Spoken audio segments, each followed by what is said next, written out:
पंचनपुर नाम के गांव में धरनी नाम की एक लड़की रहती थी।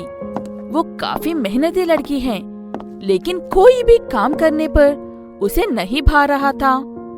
जो व्यापार में लगा रही थी वो भी नहीं निकल रहे थे। धरनी जितनी मेहनती है उतनी ही मासूम भी है, इसीलिए सारे गांव वाले मिलकर उसे कोई भी एक कहानी सुनाकर उसके व्यापार के सामान में बिना पैसे दिए चीजें लेकर चले जाते हैं। ऐसे हमेशा नुकसान में रहती है धरनी। मैं अब कोई भी काम नहीं कर सकती, मुझसे नहीं हो रहा है। मैं कौन सा भी काम करना चाहूँ उसमें नुकसान ही हो रहा है पिताजी। मुझे माफ कर दो बेटा। अगर मैं अपाहिज नहीं होता तो तुम्हें आज ये दिन नहीं देखना पड़ता। ऐसी बात मत करो पिताजी। आपने बचपन में मुझे कितने अच्छे पाला था, क्या मुझे वो याद नहीं है? लेकिन मैं भी व्यापार ढंग से नहीं कर पा रही हूँ। ऐसे दुखी नहीं होते हैं। कोई भी काम कर लो, अगर हम उसमें अपनी काबिलियत दिखा दे तो बेकार की चीजों से भी ढेर सारा लाभ कमा सकते हैं। इसीलिए पीछे हटे बिना मेहनत करो बेटा। मैं हमेशा तुम्हारे पीछे ही रहूंगा। ठीक है पिताजी, थोड़ी सी मदद देखकर एक नया व्यापार शुरू करती हूँ। ये कहते हुए वहाँ से चली जाती है धरनी। ऐसे चलते हुए दूसरे गांव जाते वक्त रास्ते में उसे उसकी दोस्त भूमि मिलती है। अरे धरनी, काफी दिनों बाद नजर आ रही हो, कैसे हो? हाँ, अब जैसी भी हो भूमि, मेरी तकलीफ क्या बताऊं? ये कहते हुए अपनी मुसीबतों के बारे में बताकर वो जो नया व्यापार शुरू करने की कोशिश कर रही थी उसके बारे में भी भूमि से कहती है। भूमि एक चालाक लड़की है और लोगों को अच्छी अच्छी झूठी बातें बताकर अपने व्यापार को आगे बढ़ा रही थी। नया व्यापार शुरू करना चाहती हो? फिर तो मुझसे हाथ मिला लो धरनी, तुम्हें काफी लाभ होगा। तुम्हें धोखा देकर गुलटी मारूंगी और आसान काम देख लूंगी। हा हा हा हा। भूमि का तरबूजों का व्यापार है। भाग से तरबूज खरीदकर अच्छे अच्छे सारे तरबूज शहर में भेजकर खराब होने वाले तरबूजों को गांव में बेचती थी। अगर कोई ऐसे क्यों है कहकर सवाल किया तो तुम्हारे ही बाग के तरबूज है कहकर झगड़ाती थी। वो लोगों को कहने के लिए कुछ नहीं रहता, इसीलिए उस गांव का कोई भी वासी उनके पास नहीं जाता था। ऐसे ही उसकी हरकतों की वजह से गांव में मोल भाव भी कम हो गए थे। ऐसे समय में उसके हाथ भोली सी धरनी लगती है। मैंने आज से पहले कभी भी तरबूजों का व्यापार नहीं किया है, ये भी एक बार करके देख लेती हूँ भूमि। ये कहते हुए भूमि से तरबूज खरीदकर अपने गांव में व्यापार शुरू करती है धरनी। ऐसे उसके पास से तरबूज खरीद कर जाने वाले सभी लोग कुछ ही देर में वापस लौटकर आने लगते हैं।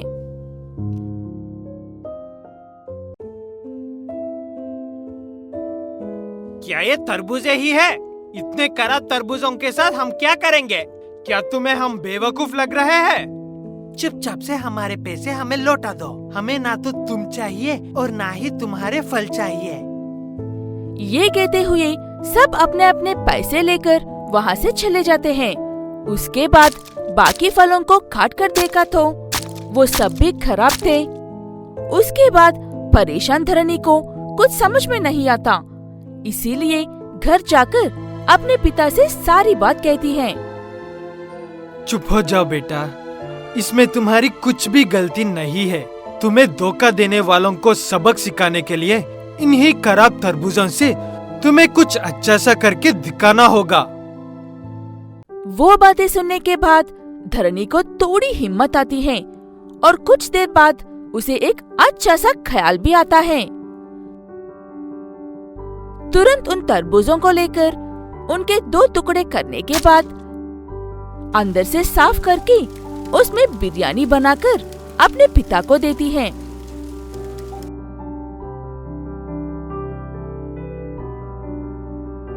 इस बिरयानी का स्वाद काफी अच्छा है बेटा।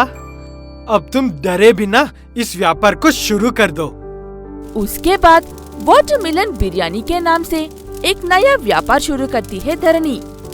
ऐसे ही बनाए हुए बिरयानी तरबूजों के छोटे छोटे पॉट्स में डालकर आने वालों को दे रही थी। नाम और अंदाज अलग होने की वजह से लोग भीड़ की तरह आकर खाने लगते हैं। ऐसे थोड़ी ही समय में उसका व्यापार कामयाब हो जाता है।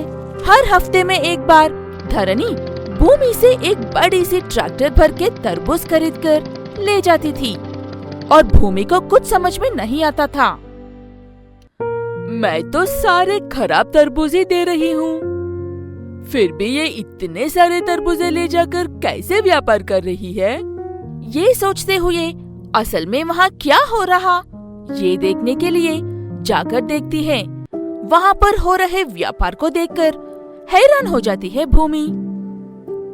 वहाँ पर आई हुई भूमि को देखकर धरनी, ओ भूमि, आओ आओ, तुम्हारी वजह से ही आज मेरा व्यापार इतने अच्छे से चल रहा है।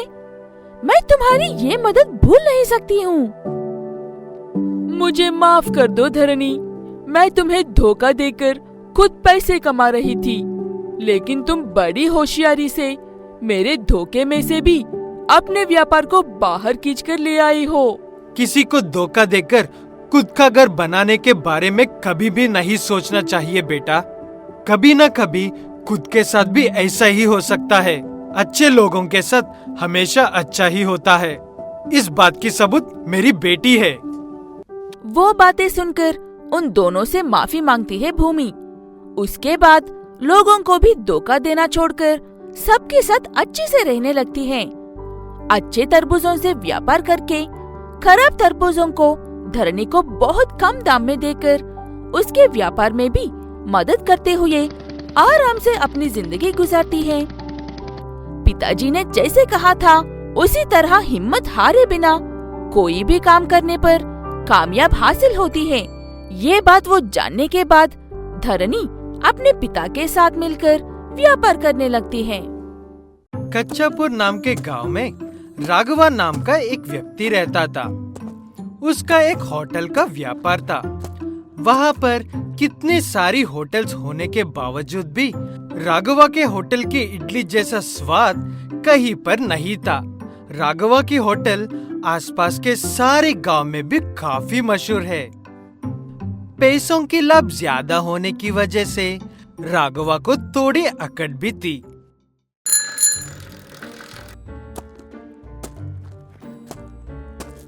क्या भाई नरेंद्रा, यू कब तक साइकिल ही चलाते रहोगे? अबे, कोई काम करने के लिए प्लानिंग होनी चाहिए। मुझे देखो, दिन गुजरने से पहले नोटों की गाड़ियाँ जमा हो जाती है। मेरा जैसे तैसे गुजर जाएगा राघवा। वैसे भी मैं साइकिल में तो जा रहा हूँ, लेकिन तुम तो पैदल हो, ऐसा क्यों? पैसे तो अच्छा कमा रहा है, लेकिन वो बहुत बड़ा कंजूस है। हाँ हाँ, वही। पैदल चलना सेहत के लिए अच्छा होता है, इसीलिए पैदल चल रहा हूँ। मुझे कम मत समझना, घर में बड़ी सी कार है। ऐसे ही पैदल चलते हुए रास्ते में हर किसी को छेड़कर उनसे बात करते हुए अपने होटल के पास पहुंचता है राघवा। ऐसे ही उसका व्यापार चलते वक्त वहाँ पर एक महिला आकर, साहब जी, मेरा नाम लता है। मैं पास वाले गांव से आई हूँ। मेरी बेटी को काफी भूख लगी है। अगर दया करके मुझे कुछ खाने के लिए देंगे तो। तुम्हारी हालत से तो ऐसा लग रहा है कि तुम पैसे देकर खाने वालों में से नहीं हो। कल से मेरी होटल पर ऐसे लोगों की भीड़ लग जाएगी। जा यहाँ से। ये कहते हुए उस महिला को धक्का देता है राघवा।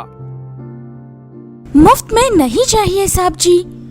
आप जो काम दोगे मैं वो करूँगी। काम करने के बाद ही हमें खाना दीजिए, ठीक है ना? बताइए क्या काम करूँ? ठीक है, वहाँ पर रखे हुए सारे बर्तन साफ कर दो। उसके बाद देखेंगे। ये कहते हुए सुबह से दोपहर तक लता से सारे बर्तन और ग्लास धुलवाकर सिर्फ 2 ही इडली देता है राघवा।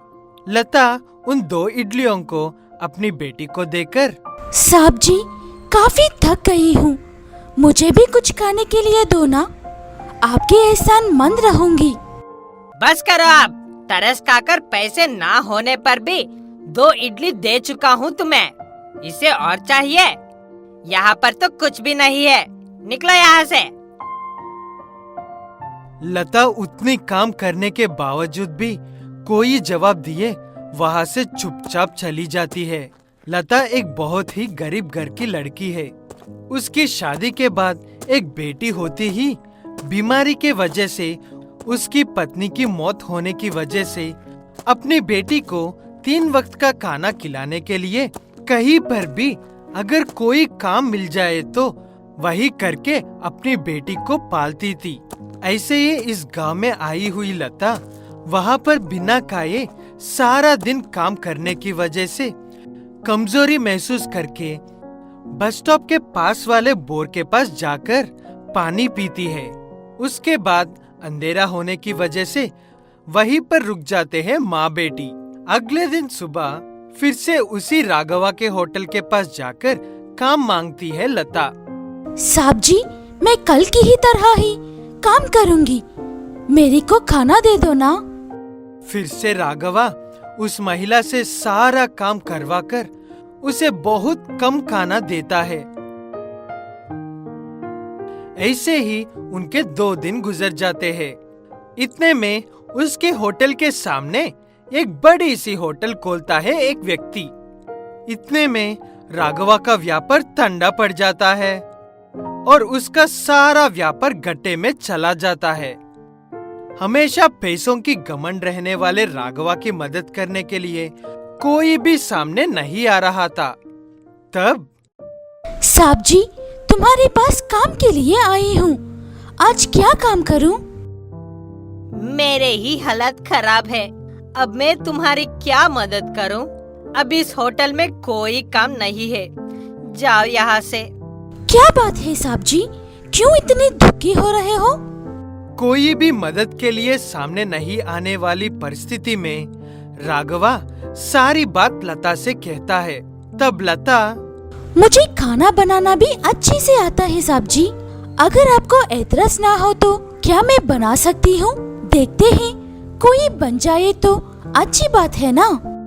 मेरे होटल में सिर्फ इडलियाँ बनती है लता, उस बड़ी सी होटल में सब कुछ मिलता है, इसीलिए सब वहाँ पर जा रहे हैं। ऐसी बात है तो मैं भी वही करूँगी साहब जी। ये कहते हुए लता इडली ही बनाती है, लेकिन कुछ अलग ढंग से बनाती है। उन्हें आइसक्रीम इडली का नाम देकर लोगों को उनके पास बुलाने लगती है। आइसक्रीम इडली, ये कुछ नया लगता है, चलो जाकर देखते हैं। ऐसे ही उस नए सकारे इडली को एक के बाद एक खाने के लिए लोग आते ही रहते हैं। ऐसे ही कुछ ही दिनों में पहले से ज्यादा लाभ होने लगती है राघवा को।